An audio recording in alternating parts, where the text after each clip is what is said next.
40. 39. Number 1. 39. 38. 37. 36. 35. 34. 33. 32. 31. 30. 29. 28. 27. 26. 25. 24. 23. 21. 20. 19. 18. 17. 16. 15. 14. 13. 12. 11. 10. 9. 8. 7. 6. 5. 4. 3.5. 3. 2. 1.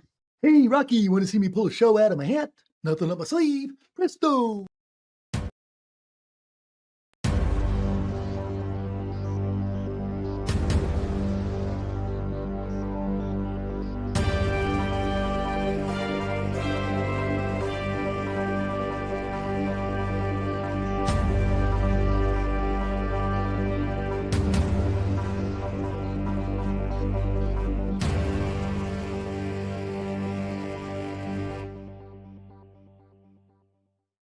Hi, and welcome to the Mouthwash Talk Show, a minty fresh take on politics. And yes, this is our 200th episode. I know we're supposed to have something special, but we're actually going to save that for January 7th, which will be our next show, because we're going to take off Christmas Eve, which falls on a Tuesday, and New Year's Eve Tuesday, because I'm sure Tiffany's going to have a huge party and we're all going to go to that. And we're not going to feel like doing a show. So it'll be good. So we're going to give everybody a little break for the holidays and come back and hit it strong on January 7th. We're going to try to put together a little special show for our 201 first episode, whatever you call it. Is good. But hey, so we want to continue, amplifying other people's podcasts, because, the podcast is like the way to be now. I think it came into play for the presidential election and all these things. You got people on your famous podcasts. We're not quite that famous, but we have had some winners on our show and some losers, me included, as far as for election. But hey, we got a winner coming tonight with Andrew Ireland. Young man, he has done an excellent job weaving his way through a interesting primary field, and then cruising on to victory is for the House of Representatives here in Indiana. So we're going to have him after we bring on Brandon. Let me get Brandon on here right now. Hey, Brandon, how are you doing? Let's go, Brandon. Finally, we can't say that really anymore, can we? I mean, no, we definitely Brandon. can. You can? Honestly, I love it. I love the "Let's Go Brandon" thing. I'd say let's always "Let's Go Brandon," because that's my favorite slogan, honestly. All right. Well, I used it when I ran for school board, so now, I got to keep it. Did you win school board? Oh no, but I did make the paper a bunch of times. That Democrat, that very leftist paper. They really liked me. They liked you a lot. Yeah, it's funny how people can paint pictures about you without even really having any actual convictions or anything. You could just be called a sexual predator without any evidence, it seems, anymore. You just call them and hope it sticks. We've had a little bit of that going on here lately. Oh, so, I've noticed. Brandon, tell our audience a little bit about your show. And we're doing the cross-pollination, and I've been on your show and you've been on our show before, but tell our viewers a little bit about what you're doing. And you got some news. I thought I heard some news. I do have a little bit of news. So first and foremost, my name is Brandon. I do a podcast every Tuesday. It's actually before John's, and sometimes we run into his, depending on how long it goes. It's Beyond Formal. You can find me on Rumble, X, Facebook, and YouTube. So I'm pretty much at all places. Anymore, I just stream on Rumble, YouTube, and Facebook. I kind of got away from X, even though I was getting a decent amount of views there, just zero engagement. And honestly, I'm all about the engagement and getting the chat inside of the show. So when I saw that X had zero engagement, I just kind of stopped and flipped on over to Facebook. But yeah, we kind of just talk politics. Politics, faith, and culture is kind of like the tagline, if you will. And I really kind of hit politics and faith, or faith and culture, every single time. Last week, we did a nice show about giants and the end times, and we incorporated faith in that as well. So, I mean, honestly, it was a great episode. Today, we had Micah Beckwith on for the second time. He actually started me off in the beginning of last year, I started doing a bunch of interviews. Up until recently, I go, weekly. But last year I started doing, beginning of this year still, I was doing a bunch of interviews, and Micah was my first one. So I don't know if you had any questions for me, John. No, and then you recently just got picked up by by a network, or am I right in that? Or Yeah, so I was actually asked to be in a couple networks, and I decided to go with I'm doing Grassroots Media Alliance, and I actually helped start it up. It was an idea for about 2 or 3 years amongst two other podcasters, and last year they mentioned it to me, and maybe a month ago I was like, "Hey, what's going on with Grassroots Media Alliance?" And they said, "Well, it's kind of on the back burner." I was like, "Well, let's get it rolling and let's do it." I said, "If you want me to be part of it, I'll do it, but I want to make sure I'm in the little founders area so I can help lead and direct it as well. Not that I need to be that kind of person, but I also want to make sure that it gets moving." And it did. So basically what it is Grassroots Media Alliance is GMA, and we're basically just a group of podcasters that are supporting each other. And on top of supporting each other, some of us are getting subscribers, like paid subscribers. And any of our paid subscribers, we're actually doing a few special things for them, whether it's I set up a Discord for us. So, one of the things we're thinking is like a Discord call or a Telegram call. And it'd be basically like a phone call amongst like the podcasters, like the creators, if you will, amongst the creators and the subs. And that's I'm actually part of a group that does that now, and it's very successful. Another thing we're going to do is like bi-weekly videos, or at least once a month videos, and where it's basically give like a super show where everyone that's part of the GMA as a creator, they're going to be on screen, and then it's going to be a public video for all to see. And any subscribers that are paying subscribers, they have a chance to be involved on a panel, kind of like what you guys do, a panel discussion about certain topics. So that's the gist of what we're doing. It's Grassroots Media Alliance, and the website should be live anytime now. But other than that, you can find me on X if you want to, as a creator, be a part of it. Just talk to me, and I could get with the other podcasters. How about we do this? Put that in the chat here, and it'll pop up when we're talking. So that sounds good. And people can click on that, and they can go there. And we wish you all the luck. And I've watched the show, and you're doing a good job.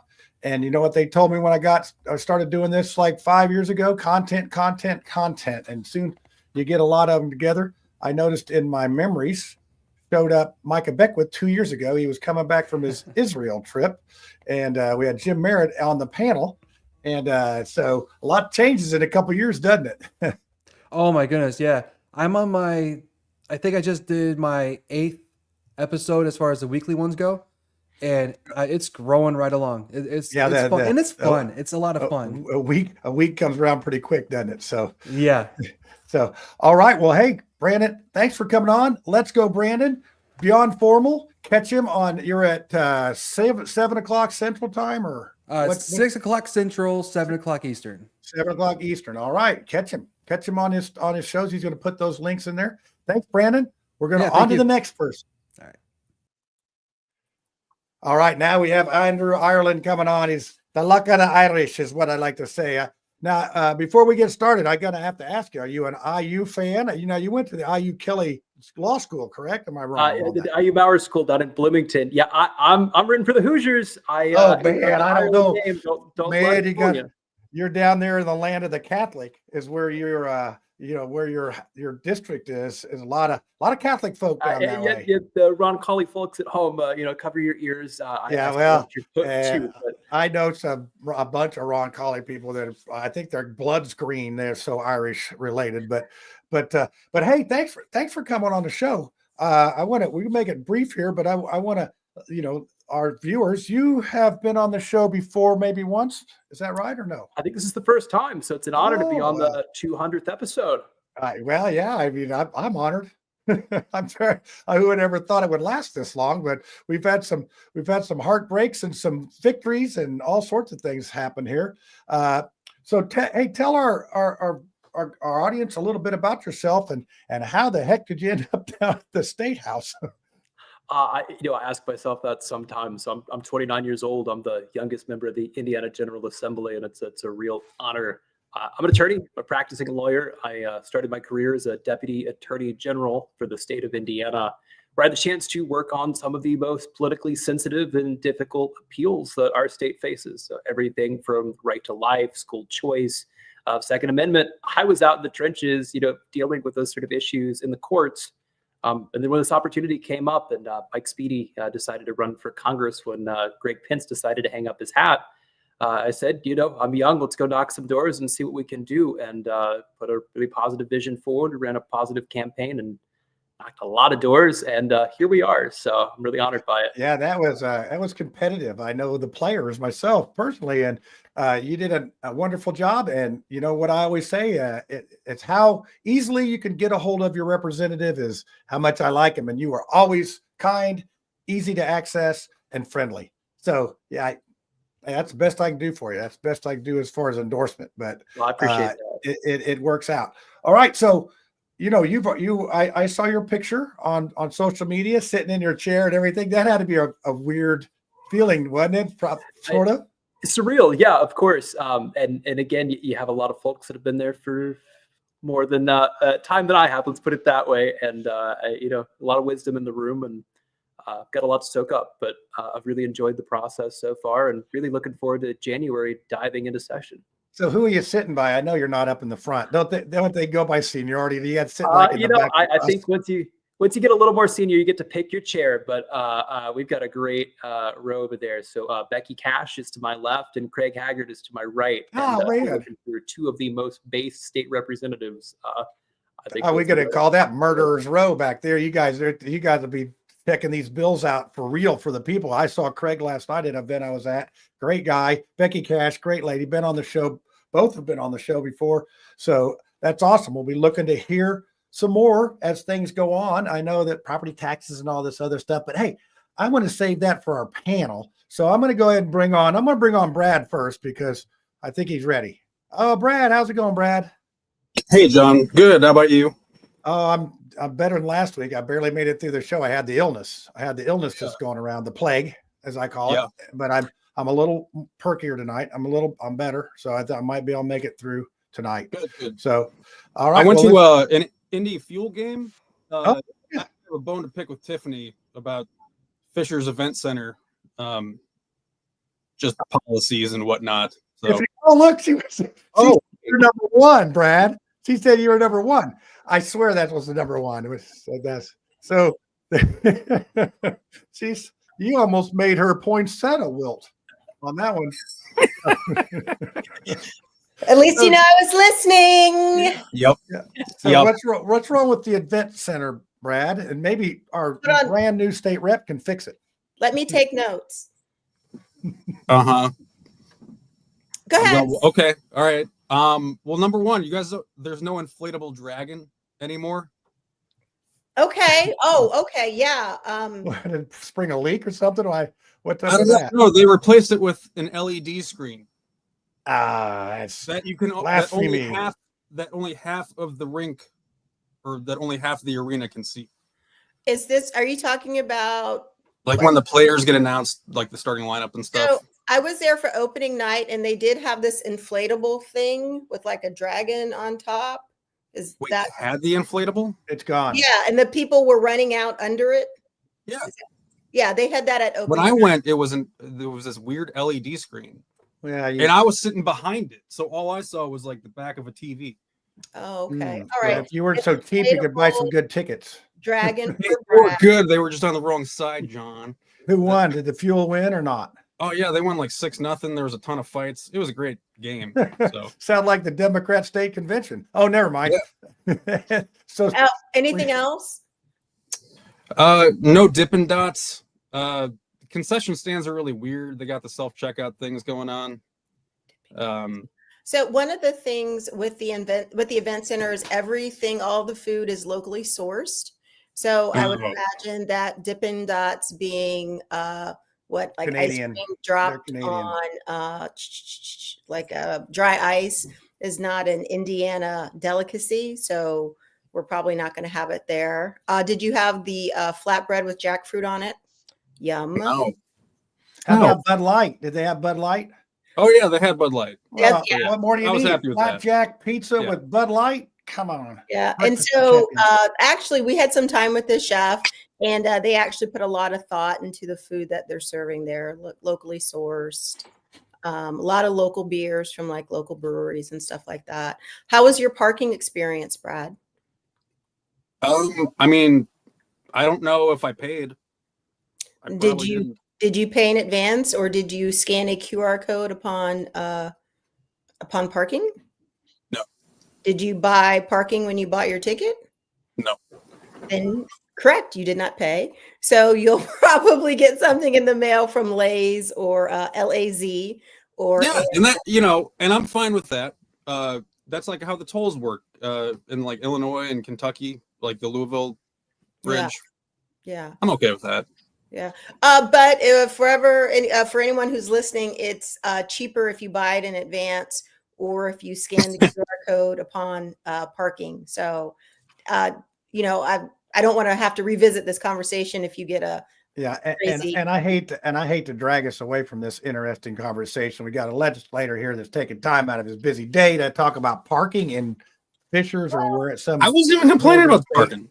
Okay. But we were just talking. And Representative Ireland, you are invited up to Fishers anytime you'd like to come north. Not until they bring the dragon back. Yeah, the dragon's got to be there. I was gonna say, Thank you. All right. Yeah, we'll see. It's a mystery of a dragon now. Yeah. So let's start it out with the audience question. How about that, everybody? First time ever. This is our 200th show. And by the way, thanks a lot. Most of the people on top here have been to most of those shows. So here we go. There's a question. What would be your priority legislation, Andrew Island? What are you passionate about besides that dragon up there at the hockey game?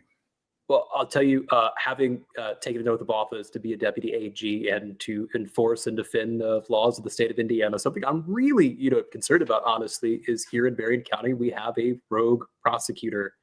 Maybe we're not the only county, but it's certainly the most pronounced here with Ryan Mears, where we have a pervasive culture of under prosecuting repeat violent offenders, and that's a concern. But two, we have blanket policies of non-enforcement on the books. And honestly, regardless of how you see that specific statute or policy, at the end of the day, it's really not the role of the prosecutor to get to pick and choose.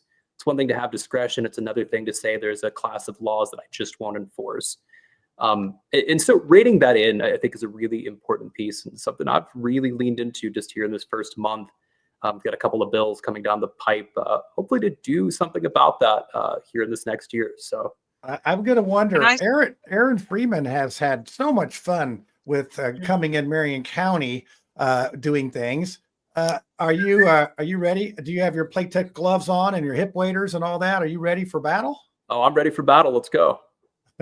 Hey, Andrew, as long as you're ready for battle, I'm just going to step right in since I'm the libertarian. I'm curious if the class of laws that you're referring to that are being under-enforced, I get the violent crime thing. I'm a strong Second Amendment person myself, so I'm generally just equipped to deal with that violence individually. Are you referring to marijuana laws? That'd be one of them. I think when the Indiana, any of our right to life kind of laws that we've passed, particularly the special session, we had the effectively outlawing abortion in the state of Indiana. Ryan Mears, I think, initially signaled that he will not enforce any sort of mechanism we put together to really put teeth into those kind of laws. Now, so again, are you in favor then of prosecuting fully and locking up peaceful people in cages to keep those private prisons full in Indiana? Put it that way. I don't think that's what I said, but I'll put it this way. At the end of the day, it's not the role of the prosecutor to choose what the law is. It's to enforce what it is. Now, if he wants to run for, state representative, state senate and go make the law, no problem. Those are conversations where they belong, but it's really not the role of the prosecutor to get to pick and choose. Well, you are the deputy AG and you signed a law, or you swore to uphold and defend the Indiana Constitution as well as the federal Constitution, correct? That's right. So do you not recognize our individual rights and how that would extend to what we put into our bodies or take out of our bodies? By the way, I'm a pro-life person. I want to put that out there, lest you think that taking things out of the body to me means something entirely different. But I'm curious why you think that you should be the arbiter or enforcer of how somebody feels inside their head, or the ways that they seek relief from pain, which is what most people use marijuana for.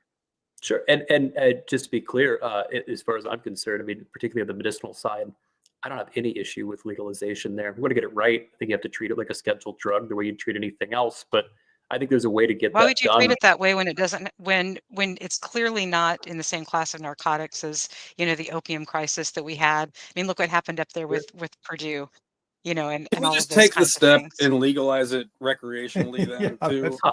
Just to be friggin' on, like, Mental Well, yeah, health. if you're going to do what is By that, the the you might point way, as of well just taking do the this whole one thing, right? step and then not? By the way, Yeah. Andrew, I want to put out there also that, I'm the mother of 10, and Well, I grew good up for you. Mormon. So I grew up in a household that didn't smoke, didn't drink, still don't. I don't use marijuana in any form myself. Thankfully, I've never needed it for pain relief or for any kind of, psychological relief. But it really bothers me when you have people in so-called positions of authority who feel like it's their job to decide what kind of medicine people use. And when I see things like that, it makes me want to go look and see who funded your campaign. I mean, did you take any money from Eli Lilly or any other manufacturers that might have a conflict of interest or a patent on something like, Eli Lilly has the patents on Marinol and Epidiolex. Well, you can check my campaign finance reports. I certainly haven't taken any money from Eli Lilly or any drug manufacturers. And if they're I'm glad listening, to if they're hear that. listening in, I don't want your money. You can keep it. So that's okay. Well, when I ran for the United States Senate, the amount of money that went to both my Democrat and Republican opponents was substantial, and in my view, horrifying. Yeah. So anyway, I'll So let I somebody want else to. talk, but I just wanted to get out, if you're going to use the police powers, your website says that you're 100% back the blue and all that kind of stuff. But I really want to, and like this is a real thing. I would love it if you would go on YouTube and watch the video, The Story of Your Enslavement. And this is for everybody. The Story of Your Enslavement. It was put together by Stefan Molyneux, who is a probably libertarian, definitely freedom. I couldn't call him a libertarian because he's a Canadian, but a freedom-loving philosopher. And I think that you would be surprised at the role that police play in a society after you watch The Story of Your Enslavement. So I'm going to shut up for a while. Okay. So, hey, this is for the people in our chat here. So I want you to put in there if you are for legalization of marijuana or not. So let's see what our audience says here. So you can vote now on there, and we'll sort of keep track of it there. And trust me, if you guys run for office and you're in the chat there, we're going to hold it against you later. That's how we do it here on this show. That's how it happens.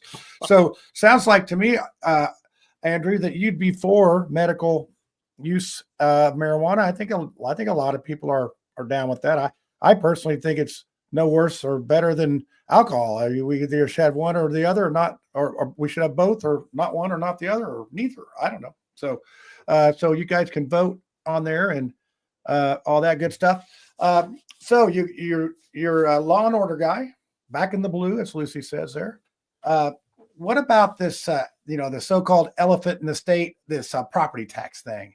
I mean, every Tom, Dick, and Harry. I mean, I know Craig, your buddy there, Craig Haggard. He's got a bill that he's working on some stuff.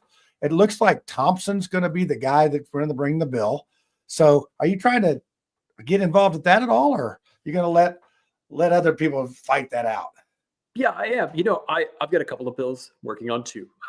And honestly, I don't want to take too much credit for it, but I think it was the first one of the state to talk about this. And I'm kind of honored that the governor-elect put this as a key piece of his property tax proposal, which it's a proposal, honestly, to get us to stop the bleeding first, and then we can start addressing the underlying problem of, is property tax the best way to tax in the first place? And I think the answer is no. But it's capping the annual year-over-year growth. So we've seen that massive spike, particularly here on the South Side, but I'm sure elsewhere in the state, but I know the South Side better, is just to say that people have had massive spikes in their bills. And some local governments elsewhere in the state said, okay, in response, we're going to lower rates. We're going to offset that. We don't need all of the sugar high, during this kind of inflationary time where your AVs went up. And so more tax dollars came in. Marion County did not say that. Marion County said more, please, we're going to squeeze you for every penny we can get.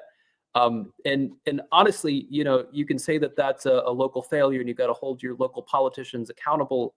But I think it's also a failure of state government where we've created a system to allow that to happen in the first place. Nobody should go from making no changes to their home in 1 year, and then the next year they're paying 30% more in property taxes 30. without receiving any additional services for it. That's the thing that really gets me too, is it's one thing to pay all of this money. It's another thing to pay all of this money and have nothing to show for it. And if you live on the south side of Indy, that's the honest truth, is there ain't much to show for it. Yep. So we I've got I've owned rental properties in five different counties in Indiana, and Franklin Township was especially heinous, even Yes. worse than Fishers when I owned properties in both of them. So Andrew, why not just eliminate the property tax entirely? Stop stealing from people and stop forcing services down their throat that they didn't ask for. Hey, I hear you. And my role as a state representative is I'm a negotiator, right? So you take every win you can get. It's yards and inches sometimes in football, not always Hail Marys, right? So realistically, you talk to just about anybody else in the House, even the J.D. Prescotts of the world. I think they know that it's a difficult sell.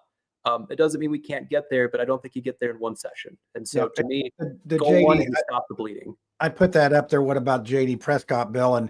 And he spoke at an event I was at Saturday, and his is elimination, but he transfers that tax to services. So I'm a mason contractor, so I would be paying 7% on my service, whereas I don't pay for that. I pay for materials only. And his is an elimination. But we have referendum that are problematic at this time, and we have these pesky TIFs that some are 10 and so many years, and but I think it all could be gone through. But I think the people have spoken, and hopefully we get a decent bill. I don't have a whole lot of faith that it's going to get done right, but hey, surprise me. Tiffany, what do you think? I see you shaking your head up there, and It's just that when you said you don't think they'll do it right, it just kind of made me sad. I know. These are politicians we're talking about. They're the parasites. I mean, I know you're one, and I had visions of being one, but I was only there to burn the system down once I got there. My intentions were clear. And I can't believe you didn't work in taxation. It's theft in that, but that's okay. I think it's already Green assumed. rectangles. Well, that's what we have this new state rep here. He's under 30 years old, and he's all bushy-tailed and bright-eyed, and so we'll see how everything goes. Representative Ireland, when you look down the road, is this a stepping stone, or do you want to be like a Jerry Tour and serve in the General Assembly for almost 3 decades? What are your thoughts? Listen, I've got a lot of respect for Jerry. If I'm here 3 decades from now in the State House, please take me out back and shoot me. The last thing I want to do is spend 30 years of my life there. I'm here to do some good deeds, really work on especially a couple of issues that I'm particularly passionate about. Again, road prosecutors, education savings accounts is another one that I'm really, starting to get into the weeds of and think I can offer something to it. But at the end of the day, I don't want to do this forever. I don't want to be in politics forever. This is not really some stepping stone to something else. And frankly, even if it was, I'm way too young to be kind of thinking about that right now. I'm focused on the job at hand. That's good. Yep. So who's the nicest person you've run into so far in the Senate? I don't want to make any of your, I don't want to. In the Senate, that's a tough one. Honestly, everybody's been very nice to me. I had a great conversation with Jim Buck today, for example. Senator Rotz, who I've known for a number of years. Very nice man, and a great chair for education, too. He ran with Speedy for the U.S. Congress. That's right. So he's been around for a minute. So, yeah, there's a lot of wisdom down there, but it's good to see some fresh blood and whatnot. So you get a parking place, don't you? What's your parking place number? Well, I don't know if I give that one out. Maybe somebody will egg my car. It's the worst. I was thinking spot, about it, but now not. I'm the most junior member of the freshmen too. So you got to park at the circle. I got it. Never mind. I don't want to embarrass you on national TV here. Hey, pretty soon they're going to sell him a pass to the in-ground swimming pool in the basement. I want my elevator pass. So. Oh, you guys are rough. You guys are rough. Andrew, what are your thoughts on, or do you have any thoughts on improving the education system in the state of Indiana? I know we've got the new diploma coming, and it's what 50% of our state's budget. Any ideas or improvements there? Yes. So I have the fortune of coming I'm probably the closest to the ground, just in the sense of I'm the most recent to go to school in the General Assembly. But really, I went to a charter school in high school. It changed my life. I would not have been where I am today if it wasn't for that. Certainly would have never gone to school, gone to college, law school, and then, being here and having the opportunity to be a state rep. I honestly don't think any of that would have happened if I would have stayed with kind of the normal cookie cutter public school option I would have had otherwise. Now, that's not to say there's anything wrong with public school or that a charter school is for everyone, but school choice is a really great thing in Indiana. Not every kid's the same. Not all their interests are the same. The values of the family aren't the same for everyone. We shouldn't pretend like we have to give everybody the same education. So I'm a big believer in that. And continuing to expand, I think that sort of choice to me is more important than just about anything else that we can do. And part of that, again, and this is a long-term conversation. You're not going to get it done in one session. You're not going to get it done in 2 sessions. But education savings accounts, I think, are really the way forward.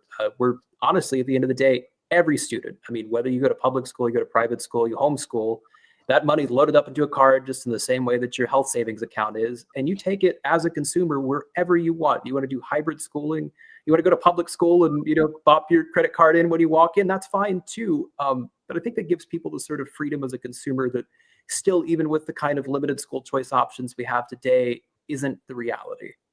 Yep. So you get since it's a long session, a budget year, do you get 10 bills this year? I know that the rules are different in different years, and sometimes they'll let you have 5. I think last session you only could have 5. So do you get to write 10 bills? Is that you get 10 bills? Right? That's right. And I've got 13 drafts, so we're gonna have to cut some. What? Man, you are ambitious. I remember back when I was young and ambitious, that was something else. So 13, I like the number 13 because I was 13 on Friday the 13th. So that's a good number. They should let you have 3 new ones since you're so young and, all that. Just I'll make a few phone calls. Maybe they'll let you have them all in there. I appreciate that. And then, so they got to go through committees and all this other stuff. And a lot of times they don't make it as bad. So Brad, what do you think about the school choice thing? I mean, is that something that I'm fine with school choice. It's just you're giving up. Okay. It's getting taken advantage of, I think, by parents, by families. Yeah. By families. Yes, by well-to-do families that don't really need the tuition reimbursement. Are you talking about vouchers and the okay? Yes. Yeah. I think they're just tired of being stolen from in the form of property taxes, and they appreciate getting a little bit of it back. I'll just say this. It was their money in the first place, right? I mean, you're paid into a system that money's following the kid. And you can take it back to public school if you want, but whether you want to do that at private school, homeschool. Yeah, well. I don't know that the money doesn't, if the property tax goes towards the schools, I don't see how the money follows the student though. Like it doesn't. Like you have a vested interest in the school doing well in the neighborhood that you live in, whether you have children in it or not. I feel like. So go volunteer.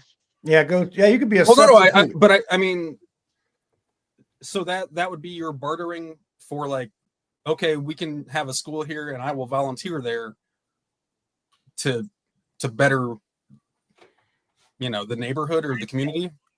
Well, good schools are important for property values. We see that in real estate. People want to live places where there are good schools. One of the things that I think is really puzzling, I'm from North Carolina, Cumberland County. And when I graduated high school way back in 1991, Andrew, there were, I know, right? There were 8 high schools in my county, and there were 312 people in my graduating class.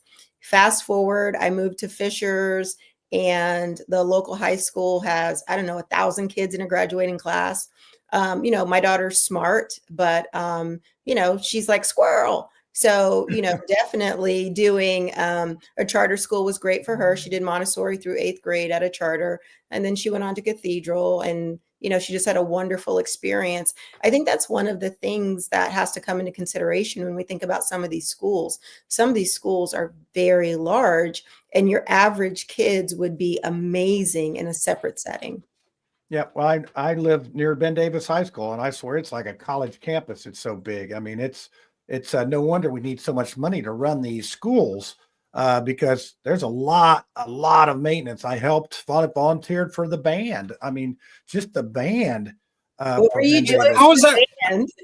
How is that not just built into the school? Like, how is that not like a class that you have to take freshmen through high school? Like maintenance of a building, maintenance. Oh, of make a the home. kids do the maintenance. God, I when, agree. Newt, wait a minute, when Newt Gingrich said that, what, 20 years ago, people lost their Their minds. minds. Oh my God, the idea that students from disenfranchised families would make money sweeping and cleaning up after school. People lost their minds and called him They're not racist and making all money. kinds of horrible things. I'm like thinking of my own high school fixing up a certain, like, say the bleachers need to be redone or something like that. Like, why Well, the can't parents students do that. learn No, how to do that in a class?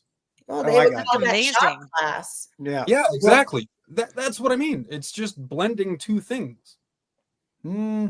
yeah, I know. I could see It's a very how that could be Montessori good. concept. It's a very Montessori concept. That's one of the things, I Love think part of Montessori. the I was in it concept- too. Yeah, it's like kids can't tell the difference between work and play. Taking care of their environment builds their self-esteem. I'm with you 100%, Brad, but there will be people who'll be like, "Oh my God, why'd you choose that kid to clean up? Why is he taking out the trash? That's racist." Those kids would That's sign not up for it, though. Like, it would be elective We could classes. take the kids No, in the but it tech has and to be trade open to schools and pay everybody. them to I think that Andrew's drafting his 14th bill in his head right now about how he can make this go. I'm pretty certain Well, no, he's like, can we're going to make can we everybody switch- have to do community service at their. Hey, that's a good idea. All these Well, don't the criminals we kids have. have to do community service to graduate? I don't know. I know they do Sometimes, it. yeah, we've had kids College, like the Catholic volunteer at the schools, library. they do. The good kids don't have to do that. The bad kids get a lot of community service. I should know. Well, I if remember if it's court ordered, it doesn't count. Oh, darn it. I know when we were in college, we did Head Start. That was one of our things that we got credit for something on that. I don't know, but And we taught foreign language at the elementary school. I was a French teacher. yeah, I was wanting to go to a charter school, but it was mostly a charter fishing boat. I saw your eyes, Brad. I saw your I was eyes. going to say, okay, yeah. Saw the eyes. Yeah. Yeah. All right, so you got some more questions for Andrew here. I mean, we got down the weeds on the school thing, but hey, we're talking about executing a person tomorrow morning. I think, right? Is that he had Ben and correct? Jerry's. Ben and Jerry's was his dinner. I guess. Okay, so how is this? I guess what is your view on that? So, I mean, obviously, the particular case, I'm not in the weeds on it. I don't want to pretend to be. It's a very serious thing. I mean, the state taking the life of a person is, the libertarian streak in me, honestly, it struggles with it. It's a difficult thing. I also live in a practical world where, frankly, maybe there are some people that proof beyond a reasonable doubt, and a jury of their peers said that this is a sentence they're willing to enforce. Perhaps that's the right way to do it. So honestly, that's one I've had a lot of conversations about recently because I know it's something that's going to come up at the State House this year. So honestly, all I can say is, if you're listening at home, continue to send me some information because that's one that I'm trying to really study very carefully. It is a very serious thing, and I don't want to make light of it. And this is a different thing because you got right to life. If you're a right to life person, does that mean you're against the death penalty as well? I mean, might be considered somebody who's, I've run into some pretty bad people. And, and I think that maybe it's more cruel and unusual to keep somebody in a cage for their entire life. Is it better to let them go on to the next thing? I certainly don't want to be the person pushing the button, but somebody's going to have that on their conscience about pushing that button. And maybe somebody in authority could use that as their excuse. You can see it's very conflicting subject on things. This is more like, if you talk about abortion, that's somebody not even getting a chance. This person here has had a chance to be in society and has pretty much failed. So what gives you the right? I mean, but what gives a person the right to? Well, that's where we have liberty, where we have rules and guardrails. Brad, how do you feel about abortion? I mean, I'm pro-choice. A woman can do whatever. I'm not in that race. Okay. I'm not in that. Yeah, I'm not in that head. He's going to take himself out of the game kind on of that believe. So would you I carry kind of that believe- forward and believe that the Right. state has the right to, to execute somebody that they deem has violated the law? Yeah, I'm actually for He's the good death with penalty. Okay, Yeah. that makes sense. I think That's if we good. give the state the right to decide who lives and who dies, they might just decide that there are additional people that need to die. I'm not in favor of the state having that power. And from They already have the attorney's power, Lucy. perspective, Yeah, they got the power. It's just well, I it's mean, a and process. states have historically done some really horrible things like deciding who is fit to breed and who isn't, and all of the sterilizations, tens and tens of thousands of sterilizations, against people's will. Yeah, and So if you've seen the movie The Green Mile, it'll change your mind. Maybe I think it's really realistic. Not really, but have you seen the movie Green Mile, Brad? Oh yeah, it's Have a you good one. seen it's that movie? really good. It's a good It's one. really It's good. Coffee. That's how you spell the name, right? It's Yeah, but I not as think that good as Shawshank Redemption. Oh okay, yeah. See, but different things. But I do think that there was a lot going on with the Green Mile. That was not a true, portrayal no, of it was justice. I mean, it was a period piece, Well, right. and during And it that was time, that, well, and I do think that big scary brown guy. the way that executions were in the past, it could be more. The evidence was not as strong as we have today. For DNA is one of the things that we have, and those different things. So, but I don't know if people have a stomach. Is it a question of how guilty you are, or how confident we are that they are guilty, or is it? I don't know if it's even that, Brad. That crime is so obscenely horrible. I look at it like, are they safe to be out in society? I mean, I would say, if this person, would you want them to move in as your neighbor? Because they're going to have to go somewhere in somebody's neighborhood, or be locked up forever. And then People were scared of. What's that? But I'm sure there's Bill always says there's people we're mad at and people we're scared of. Oh yeah, that's pretty good. So Andrew, what's the deal? I mean, I think we already asked you what the deal was. So, can I ask Andrew a question too? No, you can't. Apparently, the state hasn't released. Does it matter where the state got the drugs to administer to the prisoner? I think if you ethically think it's okay to do it, I'm not too concerned about the vendor piece. I mean, obviously, we want some financial controls on that. You don't want the state spending $3 million to execute somebody, things like that. But I think there are ways to do that without giving the name of the vendor to the public, because what happens in the past, as I'm sure you know, is the proponents and opponents alike will use the names of those vendors in ways that will dissuade them ultimately from providing that that chemical to the state to do it. So I think they should get some pharmacists and be like, hey, let's overload the P450. What can we do? And just what's that? Is that a PlayStation game or what? P450, it's a system in the liver that metabolizes medicines. And oftentimes when a celebrity has an overdose, it's pills and alcohol, and it overloads the P450 so that something peaks in their system and causes. They just sort of go to sleep and not wake up. Kind of like an Anna Nicole kind of situation, some stuff like that. Or Michael Jackson. I mean, that. I think that was an overdose of a sedative. Propofol. That's what I get when I go to get my procedures done, and I'm always coming out telling bad dad jokes and stuff. But HIPAA rules, preclude me from telling any more than that. So apparently, I'm quite the comedian coming out of this anesthesia. So, wow. Yeah, I know. Better. What's that? Can't get any better than how you currently are. I don't know. I wasn't there. Oh my gosh, I can't I imagine. was just talking. Hey, I've got a serious hard question for Andrew. Okay. So this intersects your back the blue and your Second Amendment. Yep. We are now in a position where we see Canadian law taking away the rights of Canadians to own all types of guns, and perhaps you're also aware that they're planning on shipping them off to Ukraine, which is totally freaking hilarious to me. In a very ironic sort of way, obviously not really haha. So here's my question for you.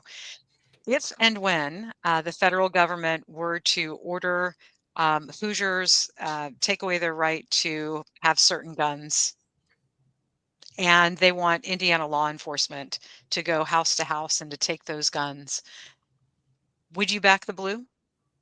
Well, I would wager, at least my sincere hope would be that local law enforcement, along with state government as a whole, would say that that is an unconstitutional order and we're not going to enforce that. The Second Amendment's pretty clear to me. And, you could talk about the kind of test that the court has put together recently, but generally speaking, if you own a firearm, that's your right. And we're not going to take that away. Even if the federal government tells you otherwise, if you want to do that, you're going to have to pass an amendment, and good luck doing that. Yeah, well, I'm going to I'm say, happy to hear you say that. And on the back of that question, since you recognize the sanctity of the Second Amendment, the U.S. Constitution does tell Congress that it has the power to coin money and regulate the value thereof. But we have a Federal Reserve System that usurped that power in 1913, and we're now in the position of what a dollar buys today, a penny bought in 1913. Could you see a path, maybe bill number 1500 that you're going to write this year, where Indiana could issue its own scrip and that I, we would have constitutional, gold back money here in Indiana? so I think that the Commerce Clause piece of it is baked. Let's put it that way. Particularly for the regulation of currency from the federal government side, they've stepped in. The states used to do that, right? We used to have our own currency among the states, particularly among the colonies before the Confederation and then before the United States. Just to say that I don't think we're going back to a state by state currency, at least any time soon. When I got to pick 10, it's probably not going to be bill number 14. But if I'm wrong and the Supreme Court finds otherwise, we get another conversation. I was thinking about having Incoin, like Bitcoin, but Incoin, like Indiana coin, Incoin. We could have our own cryptocurrency. Just buy Monero, because as soon as everybody figures out that Bitcoin has some flaws, it's up to $108,000 today. Lucy, did you see that? Yeah, I did. And I'm like, That's that is awesome. Keep pumping it up. I've got lots of friends who invested in that. But the problem is that with Bitcoin, it can get smudged, and because everything is in the ledger, everything in the future, everything in the past, everything in the present. You can look up every piece of history and transaction on every single coin. So if you have part of a coin and it's smudged, meaning it was used in an illegal transaction, 2,500 transactions ago, your coin is no longer valid in some areas, depending upon the local government. So that kilo of cocaine, they can render your Bitcoin invalid for that reason, which is why you have to go to a privacy coin. You have to go to a Monero or a Pirate Chain or a Dero or something like that. Yeah, it's liquidity. You're absolutely right. Bitcoin is compromised. And the moment government starts stacking it, it just becomes the next fiat. Yeah, so my biggest thing is this, it's backed by currency that's backed by air. Yes. Other than that, it's pretty solid. And we keep printing more, which is just amazing in itself. Crazy. Yeah. Pretty soon it'll be my toilet paper. Yeah. So, well, depending on what's going on. You got a gold toilet too, probably. So let's do a little national politic question here. We're getting close to the end of the show here, but so what do you think? We have the Doge, we have the they're going to hold all this accountable. Do you think we're going to catch that fever here in Indiana? Do you think that Braun is going to be saying, "Hey, we need to save a little money here"? They're doing it at the state, at the federal level. We got to do that here.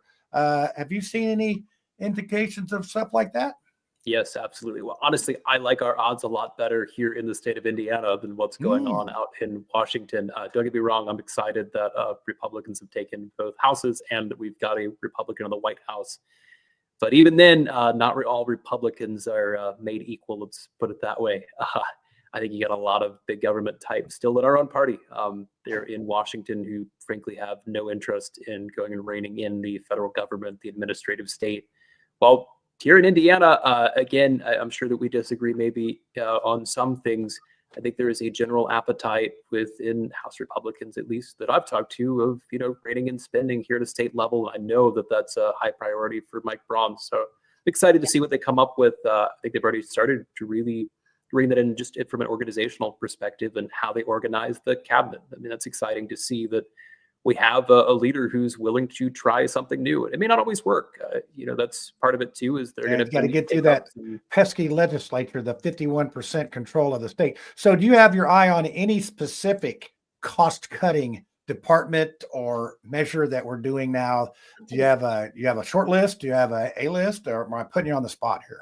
Well, I'd love to tell you that I've got some short list. I don't, but I think the big piece of it is, there's two things that where all of the money goes in the state of Indiana, right? It's schools and Medicaid. So Honestly, I think that's where you have to start. Part of that is when you look at the funding piece, like property taxes, for example, from like the local sides. It's not state government, but it's local government through a state funding formula.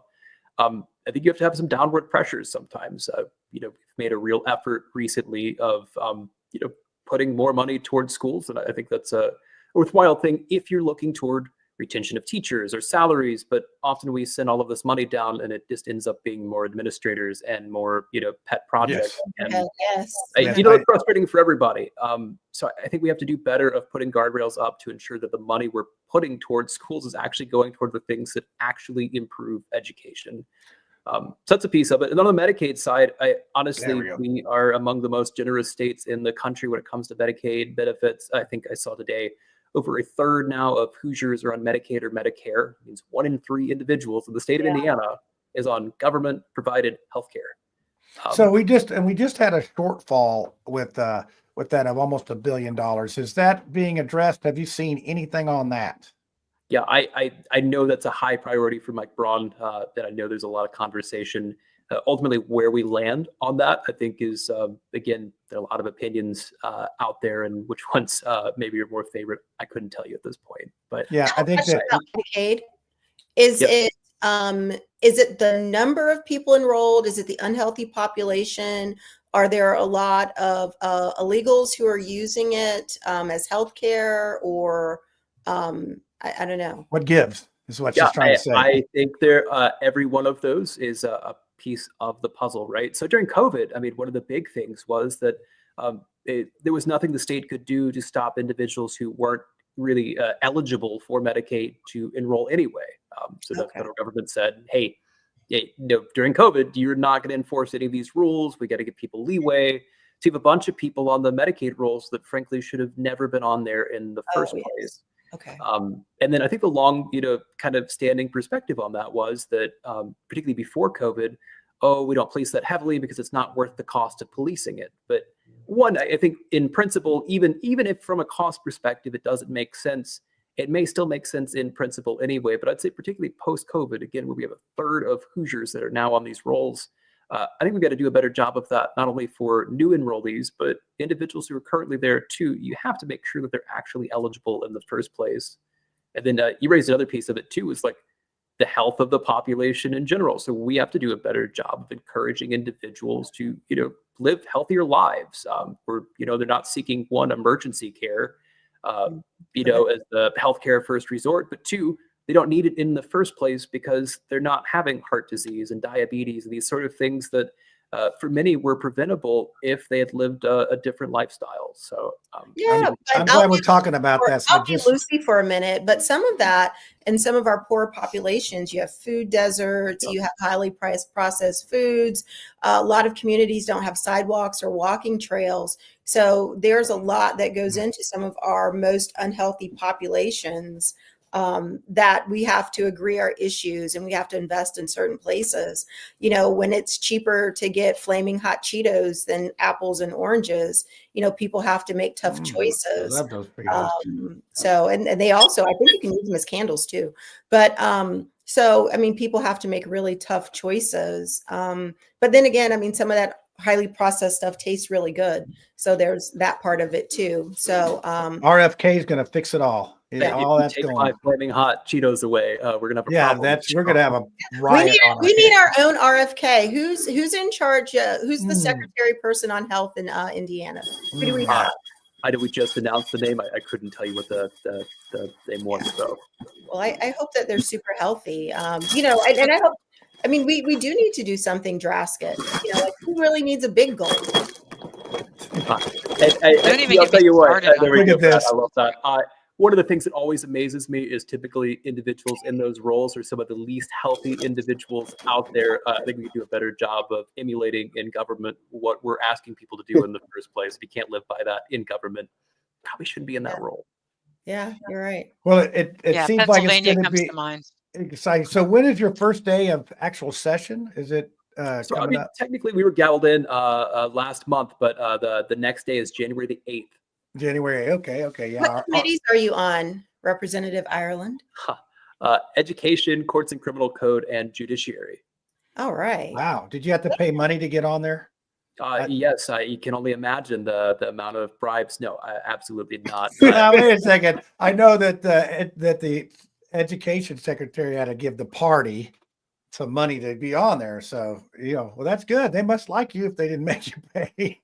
You seem like a person who's wise beyond your years. There's a great amount of maturity that comes from you, far more Well, than they'll break him, Tiffany. Don't worry. They'll No. break him. He'll be back here in a People year only crying, look- oh, they're so mean to me. Oh. He's got a good backbone. He's really How do you smart. feel about voting referendums or letting the voters decide things? Like You just got a marijuana. flaming hot Cheeto. We cannot honestly talk to you. right Yeah, now. you didn't share with others, so we are mad at you. Well, I mean, these are a delicacy now. I don't know. So I what do know. you think Come about on. the referendum? What do you think about? I think the referendum sort of circumvents the legislature. I think that if there is a referendum, it's the legislature's fault because they weren't listening to the people. No, I think it's an inappropriate use of money, kind of going back to what he was saying about putting some parameters around how money is spent. Like I've been with Catholic Charities for 8 years, and 92 cents of every dollar goes to programming to help the people that we serve. So I mean, like that has to be something. It's like, every dollar that you get, like 90 cents needs to go to the students. You got to put some parameters around it. So I'm with I you. might have used the wrong word. You think what? I think I might have used the wrong word. I think it's talking about ballot initiatives. Yeah, ballot initiatives. Okay, that's what I meant too, Brad. I was speaking your language, but not very well. Okay. So yeah, no, that's thank my you, thing. Tiffany, for the referendums are like what the school does for that, and I've never understood this, Lucy, and I know that you understand this. Why would somebody vote to raise their own taxes? It's like I just have never. But they get guilted into it because you hate kids if you don't vote to pay. I'll tell you why they do that. It's not just the guilting thing. It is just like in healthcare, there is a disconnect between the time of payment and the time of services. So, everybody's talking, oh, we got to do it for the children, got to do it for the children. Well, their taxes go up and most people have a mortgage, so it's handled through their escrow account. So that pain they may not see for 12 or 18 months later. And then they're like, well, why did my taxes go up 30%? I can remember down in Franklin Township when we had rental properties and they built the big stadium at Franklin Central High School. And I was like, I literally started selling all of my properties in Marion County for two reasons. One, obviously, was taxes and boondoggles like the football stadium. But also, we had the problem in Marion County with our storm sewers and our waste sewers being the same tubes. So when, the storm got it. surges came, that's just the way the city was designed. I mean, it wasn't adequate. So the storm waters go through the sanitary sewers, which means all the poop, would come out in Fall Creek. And then, especially kids in the inner city, their dogs would be running through there and the dogs would come home and, the kids would play in it. And it really created a lot of sickness. And we knew that was going to be a $2 billion bill to fix. And it was going to and go that's right where the to song "Who Let the Dogs Out" came from. If anybody wants to know that That's urban it. legend, How did you know? Because So that's the disconnect with healthcare too. I mean, most people have health insurance, or 1 in 3 people in Indiana are on HIP Medicaid. So they never have the pain of paying that bill, which is why when we have doctors on our show that have cash practices, they talk about how inexpensively they're able to provide that care Oh, because yeah. 30 to 40% of their office cost 100%. is just insurance. Yeah, So it is. To We your are. point, see, to your point, Michaela, my daughter, went to a dermatologist, and we got the appointment, but we didn't have a referral. And it was going to be some shenanigans, and we were like, well, what's the cash pay? And it was so, oh my God, couldn't hand over $100 fast enough. Yeah. And and it was just, sometimes it is just easier just to pay cash. Like for the majority of my healthcare is done through the VA, but I carry dental and vision through work, and I'm paying $200 a month. And then I go to my dentist and I get a bill that's for way more than my insurance even covered. I'm like, I'd be better off just not having insurance and just being cash pay. And so that's the thing for a lot of people is like, do some research and, ask your doctor, what is cash pay? Because if you're paying too, you could be paying too much. Yeah. Tiffany, I had to fire my dermatologist. You know why? He was getting under my skin. But He's here all night. Look at us. 45 Look at the time. seconds Look at the time. It's right on schedule. Representative Ireland, it's been a pleasure chatting with you and getting inside your head. I am so happy that you're part of the General Assembly. I see great things coming from you. Wow. You got I've been Tiffany's very approval. pleased with your answers. That's you it. know. Brad's nodding his head right. You know, I don't. What could go wrong, Ireland? You could have just an easy sail this whole time, and so all that good stuff. So I'm going to come down to that State House gallery and heckle you a little bit or something, maybe, just because it's what I do best. So anyway, Maybe hey, you could like volunteer to be his page and get him some coffee. Yeah, there's I was a page back in the '60s or something like that. That's There's sad. a couple of good questions in the chat too. Oh, there is. Which ones? We can do them real quick. What are your thoughts about requiring school board candidates to declare party affiliation? That Where's is that a one? question I've been asking a lot of people recently. And I'll tell you, I think one way you might thread that needle, Tennessee does this, for example. You don't have to put a party affiliation, but you have the choice to. So if you want to run as a nonpartisan candidate, go for it. You want to run. And two, that you don't have the ability to just check the Republican box. So if you straight ticket vote, that doesn't automatically count as the Republican for the school board race, which means that that's a way for you to signal if you think that the Republican brand is something that's going to help you in your school board race. Go for it. Look at that from the mouths of children. Look at you. But it is kind of weird to steal something from Tennessee. Can we all acknowledge that though? Yeah. Well, Tennessee is Moonshine. not the template that we're wanting over. But it makes sense.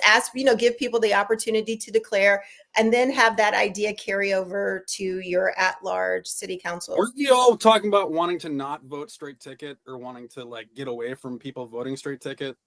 No, we never said that. We were talking about school board candidates. Yeah. Oh my God. Okay. Since you asked, But Brad, now when they vote straight ticket, if said school board candidate declares themselves as a Republican, it will tabulate it. So my idea would be that it doesn't. I think you put it in the same way that judges or anything else, except I think that it'd be easy to program. So you would So you would still not include it in the okay. Well, so would we have to say judges should have to do it too? Yeah, and honestly, we might as well have everybody declare what they are. I mean, sure. But you look at most of the, you look at your sign in the back there. It doesn't say Republican on it. Most people do not put their stuff on there. They just. I want to ask the toughest question of all. Why do you not have a lucky 4-leaf clover? Why do you have the 3-leaf shamrock? Well, that's the Irish symbol, right? The shamrock, not a 4-leaf clover. We're not here for luck. We're here to. What he's trying to say, Lucy, is right? he's good. He's the Holy Ghost. He says he's good, not lucky. There's a difference. Right, right. Well, and also the you know- shamrock is traditionally the Trinity as well. Yeah. Oh, there we go. Did you not hear my Irish brogue? Oh my.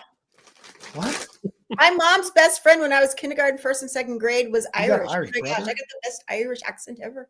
Irish accent. Okay, that's good. I just learned that Ireland's part of the That's why you're UK. laughing at me. That's all I did. That's all I learned.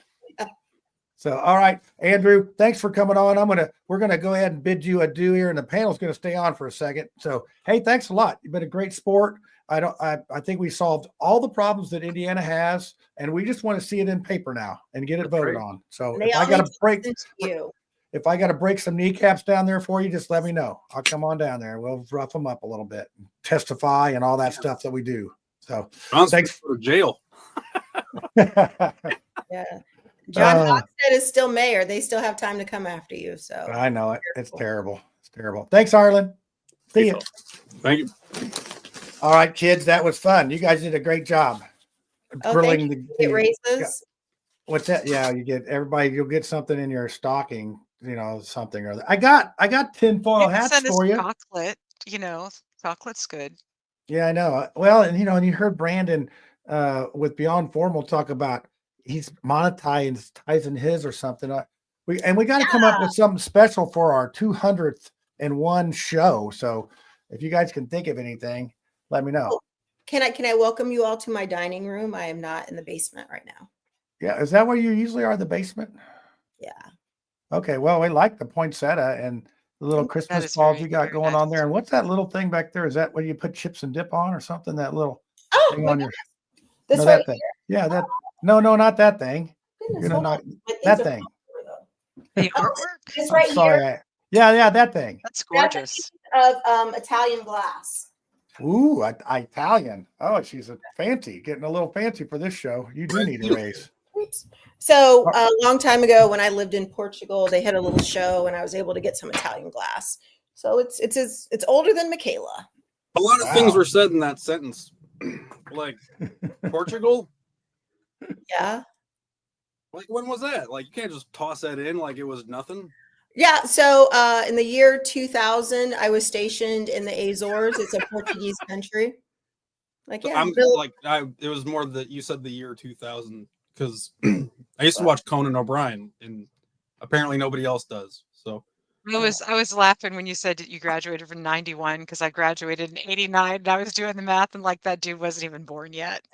Oh yeah, I mean he's almost not even in this century. I know. So it's sad to think that we're a quarter of the way through this century. But it is nice to see that next generation coming through, and he seems to be he's not angry, not like that. I'm gonna tear it down. No, So, he's been very calm, and I wasn't surprised that he won, but he had some tough competition. the primary had to have been really tough. Primary, yeah. Yeah, it was so he earned it, except when he won the primary, and then obviously you're going to win because you have the Republican votes in November. But he was always been kind and gracious and all that. So hopefully he got appointed to something, didn't he, in the cabinet? Who did? Speedy got appointed. appointed. Oh yeah, he's like one of the main people with Braun. So Speedy's a good guy. Yeah, and he's quick. I think he was ready to move to the next thing, and obviously, you go from that house to the big house, and but it didn't work out. So maybe we could try to get Jefferson Shreve to come on after he gets out there in Washington. I'm trying to get some tickets to the inauguration. So see if we can go out there and get thrown in jail in DC. I've not been in jail in Washington DC yet, so thinking that'd be a good time. I'll go, John. That sounds like fun. Yeah. All right. Let's go. That's a conversation I don't think I've ever heard in the Brown community. Let's go see if we can get arrested in Washington. No, like no, you don't. Yeah, you don't hear. Well, it's a lot easier. Never mind. Yeah, it sounds like some privilege. I had some. Arrested. Friends. Yeah, it's always fun to try to get out of jail. It's always a good fun. Okay.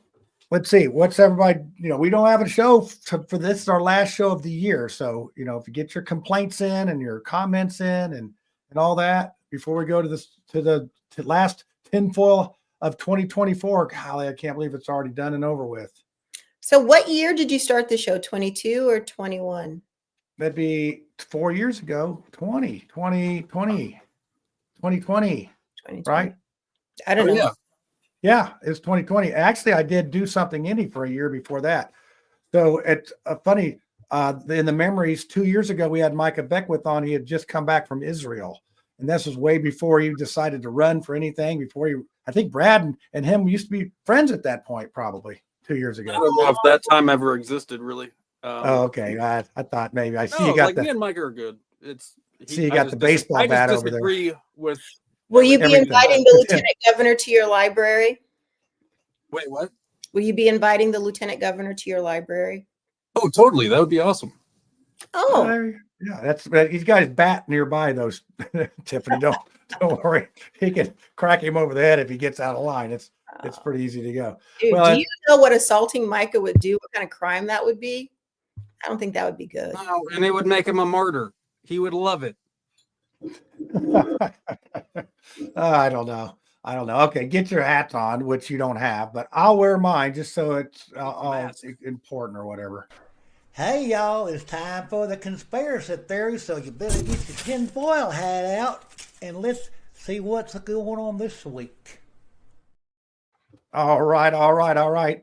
We are ready for the last conspiracy fact, theory, suggestion of 2024. It hurts me to say that, but it's already middle of December. Not a lot of time left. So who wants to go first? I don't think I have anything. I'll go. Okay. FAFO. So, yeah, FAFO. So I just want to bring forth what I always do which is Conspirafact. This is investigative journalism at its finest. And I just want to remind everybody that there is an entire group of people who are out to steal from you in the form of taxes and any other way that they can. I want to remind you that Klaus Schwab and the World Economic Forum wants you to own nothing and be happy. And of course, you're not going to be happy when you own nothing. So that conspiracy is still ongoing. They're doubling down for next year. Deagle, I brought this up a couple of episodes ago. Deagle says that our population is going to be reduced from 331 million in the US down to 95 million. Ouch. So I don't know if those drones over New Jersey have anything to do with that. They actually did all the countries in the world, by the way, Tiff, and some actually had increases in population, specifically in Africa. But they intended to reduce China by 100 million, but who's going to miss, 100 million out of the Chinese? So I just really want to urge everybody to understand that while we're sleeping, they're still plotting against you. And so the best thing that you can do is own your own home, own gas vehicles, try and get your vehicles, 1978 and before, so it would survive an EMP, and think about, what would happen if the lights go off and they don't come back on. I just want you to be responsible and think And about you how to forgot feed your buy family and ammunition. purify. You forgot buy Patsy ammunition. Yeah, So, gold, so, guns, so hold on a butter. second, Yes, Tiffany. Tiff Hold wants to on. say something. Well, I want to ask you something too. How does Trump screw this all up for him? I don't think that he does. Okay. Trump's an insider. Okay. So He it's like, so he's just he's not even yeah. a speed bump. Okay. Okay. No, Go I ahead. mean, he's the father of the vaccine. He had Operation Warp Speed. He didn't do anything about Fauci. Maybe he was playing 7D chess. I mean, he's way up from 3D chess and 4D chess now. He's up at 7D. So I Yeah, don't he's trust him almost any farther 80. than I can throw him. Yeah, I love that, And Lucy. Elon, Yeah. I mean, Elon it's is the like, same thing. I mean, did you watch the Terminator movies? Do you know about Skynet? What do you think Starlink is? hey, It's the ability to track every person. I watched The Matrix the other day. You know, The Matrix came out in 1999, and you remember what they said? The biggest threat to our society is AI. Oh, buy the milk and the bread. Buy the milk and the bread. Oh, we're Tiffany, in you were going to trouble. say something. So this goes to what Lucy was saying about, them controlling us. And I apologize, Lucy, if you've ever brought this up or if we've ever talked about this movie before. But over Thanksgiving, I saw the movie They Cloned Tyrone. Have y'all seen Really? that? Have you seen it? Tell me about it. Do I need to go watch it? So the thing is that like it's kind of like the Matrix or whatever. And then this guy watches somebody get killed, and then he's like, "Whoa, what's up?" And then he sees the same guy the next day, but he's like, "Man, that guy just took 6 bullets. That something's wrong." And so some of the premise is that they have this entity that is cloning people, and it's focused on like the hood. And so there's like this place, and there's a commercial on about like this wonderful fried chicken sandwich, and it's so good. And like they're there, and Jamie Foxx is in the movie, and they're at this chicken joint, and these people are eating these chicken sandwiches, and they're like, ha ha ha ha ha ha ha. And he's like, Jamie Foxx is kind of like putting it together. He's like, Figured it out. it's in the chicken. It's in the chicken. Oh, that And Popeye then sandwich. and then he goes someplace else, and he's in the back of the van of the bad guys, and there's like this Kool-Aid kind of drink. He's like, it's in the drink. And so he's putting together that the system is doing these things to keep people stuck in the same place. It's in the food, it's in the drink. And and so what it's doing in like the hood and these impoverished neighborhoods is it's preventing people from going to the next level. And then they have these types of characters that are the same. That's like there's one guy in Memphis, there's another guy in Chicago, but these same personality types are the same. And it's just this idea that the Matrix and the system are controlling, in this movie, Black people to keep them down. And I'm watching this and I'm like, oh my God. I was like, did Lucy ever mention this? But it's called They Cloned Tyrone. Hey, I don't now, know. where will we find such a movie, and how old is That it? is actually totally happening. I don't know if it's so much a Black thing as it is a socioeconomic thing, because there's lots of people in Appalachia that are suffering the same things. But absolutely, this whole entire system was designed to keep us being factory workers, cogs in a wheel. and Man. to Oh, take away the public unique education. genius. Public Yeah. education. Oh my gosh. And so, but I highly recommend the movie. It was heavier than I expected. And so in the movie, Jamie Foxx plays like a pimp. And then in the beginning, he is part of like the system of keeping people down. And then he figures it out. He's like, I'm just another cog in the wheel. And then he sees his clone, and then he realizes that he is that type of person who has to exist in all of these different communities for these things to continue to happen. So it is, it was a really, really good movie. I highly So recommend. how old is it? How old is this movie? Maybe it's 5 years old. You guys talk and I'll look Okay, it up. Tyrone by the They Brad. cloned Tyrone. Tyrone. They cloned Tyrone. So Brad, did they? We had Brad cloned. That's the next movie. Oh my. See, I hope not. But my conspiracy is just more of a celebration of The Simpsons. Today is the 35th anniversary of the first episode, I guess. Wow. And I cannot think of another show that has influenced, I don't know, my life, I guess, and my sense of humor more than The Simpsons. I think I quote from that show way more than any other. I watch the good ones, like seasons, 2 through like 14, maybe. I haven't watched it recently. The movie is awesome, but like it's always there. And I think that they always do, like they paved the way for South Park, Family Guy, all that. All those things. I just never could get over the fact that Bart Simpson was a girl. Was the voice. Voiced by Nancy Cartwright. Yeah, it's like, Oh, but okay. I mean, it was good. I just was like, wait a second, this is so. That was foreshadowing in its own right. You know what I'm saying? Are you calling So- Bart? Oh man, yeah. Yeah, that's right. That's right. So okay, so it's was there a conspiracy in there or just anything else? What do you got here? So it's They Cloned Tyrone. It's from 2023, June 2023. Oh, okay, it's new. Okay, I can probably get that on the Netflix, right? Yeah. They Cloned Tyrone All right, I'm Get gonna it on watch the me some Netflix. Tyrone on the phone. on the internet. Get Tyrone on the phone because he's been cloned. All right. So I'm going to go with this conspiracy theory about these chemtrail things. And I don't know about this chemtrail thing. So apparently, Lucy, you may have to help me on this conspiracy fact here, that these planes go up and then they spew out a little bitty trail. And that's what you see up in the air. And that's what's supposed to be controlling all of our weather and whatnot. And I don't know if I'm buying that conspiracy theory. I just think it's not a chemical trail. I think it's just water or something. Well, there are also HARP frequency generators. What? So if you don't know about HARP, I think it's a high altitude aurora resonance project. Tesla, scalar waves. Mm-mm. It's a deep rabbit hole. I'm too Well, tired. but to like keep what? going. Like, how would they load up a plane with liquid? To like, what kind of liquid? But liquid Are has they- to be produced. It has to be a byproduct of the engine running. So No, maybe those are contrails. So what they put into the air, if I recall correctly, might be silver iodide for the cloud seeding.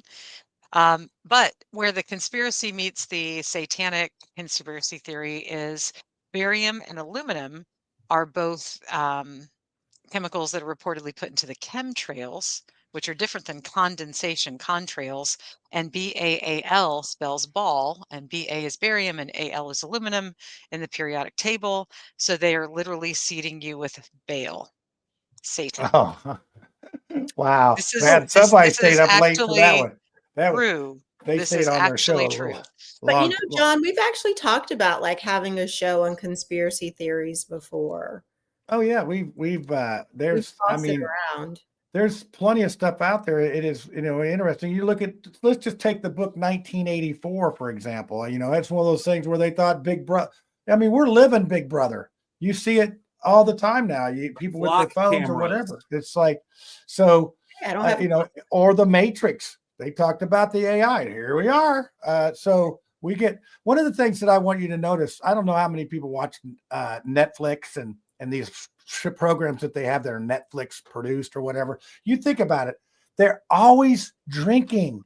They're always drinking brown alcohol. Every single show Product is placement. placement. Product And then placement. after they get all liquored up, then they're having the sex on there with Naomi, whatever. And then coffee allows you to do repetitive tasks without reduction in efficiency. And that is What why about coffee is vodka? pushed upon us. I mean, do you guys, when you get home, do you like have a one of those crystal decanters with alcohol in it and pour yourself a stiff drink and sit down and put your slippers on and I don't know anybody that does that stuff. I mean, do you? Look, I don't. We got one. I love it. One out of four, apparently. 1 out of 4. I do know people that'll, get a 6-pack on the way home type of thing from, of course I am a mason contractor. So, but I just don't, I don't look, Brad, we got 2 out of 4 then. Apparently me and Lucy are the only teetotalers on I here. don't, right. I don't I'm like, drink anything. you don't drink, you don't smoke. What do you do? Adamant. So, all right, kids. Exactly. I mean, I don't even drink Coca-Cola or Red Bull. So we need Dr. Stock on in January. I need to understand what I should be doing for my health. that is a really great one, a New Year's resolution show with Dr. Stock to help us know what we should and shouldn't be doing. I saw Dr. Stock. He's up to doing things. He's trying to do the CCLA community coalition or whatever. Not his politics, his medicine. Okay, we're going to talk medicine. Okay, let's do both though, just so. Hey, remember, like 3 years ago, we had I'm not going to Dr. pay attention to the medicine. Remember, we had Dr. Galvin and Dr. Stock on the same time, and I actually had COVID. I mean, anything for the show, right? So, yeah, this is the first time I've been sick since then. So, wow, and I got something. Well, I've been taking my ginger Okay. and drinking my tea. I've been taking the Marianne. My grape juice. So I did get them brain pills you got me there. You told me to get. I do hope that they worked. Well, they have. We were reading. It's got a lot of zincs. Taking them, or you rub them magazine. on your hands? They're like natural migraine pills. Yeah. So, all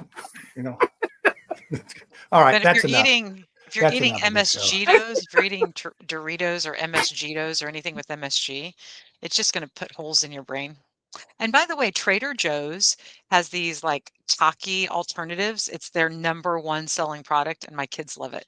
Really? I'm not going anywhere where the name Trader's in it. Oh, that's the wrong Trader. Trader. I don't want to get charged with insurrection or anything if I go to there.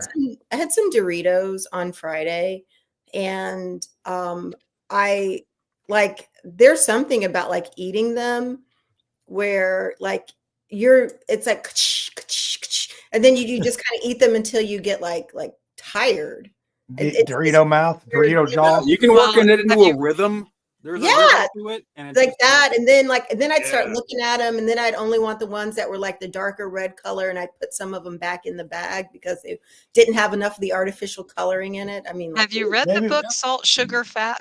It's an expose on how foods. Yeah, salt, sugar, fat. It's an expose. It sounds delicious. Yes. Yeah, on how everything was made to be addictive, and mouthfeel and satiety and all that. Yes. Maybe we should start a Dorito band where you crunch the Dorito at different notes and start maybe not.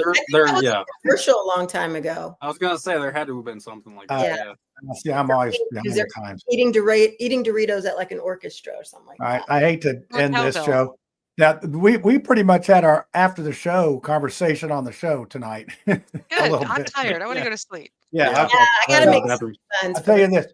So thanks everybody for watching for all these years or whatever. And we'll be back in January. We're gonna have something. It may be Dr. Stock, it may be Dr. Seuss. I don't know. It's gonna be something that we're gonna have. The day after January 6th. I mean, what could go wrong on that day?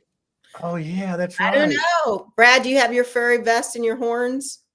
He's going to take that big finger. Yeah, I got to get the horns out, right? Like, that big furry, that big full finger was just McConnell's face. They were just there on a tour, they were just walking around. 2 hour tour. Nothing even happened. 4-hour tour. So just let the people who voted for Kamala just go in and just do the same thing. And Kamala doesn't even remember the election right now. Oh man! All right, that's enough. All right, I'm going. Yeah. See you later. Bye, everybody. Thanks for watching.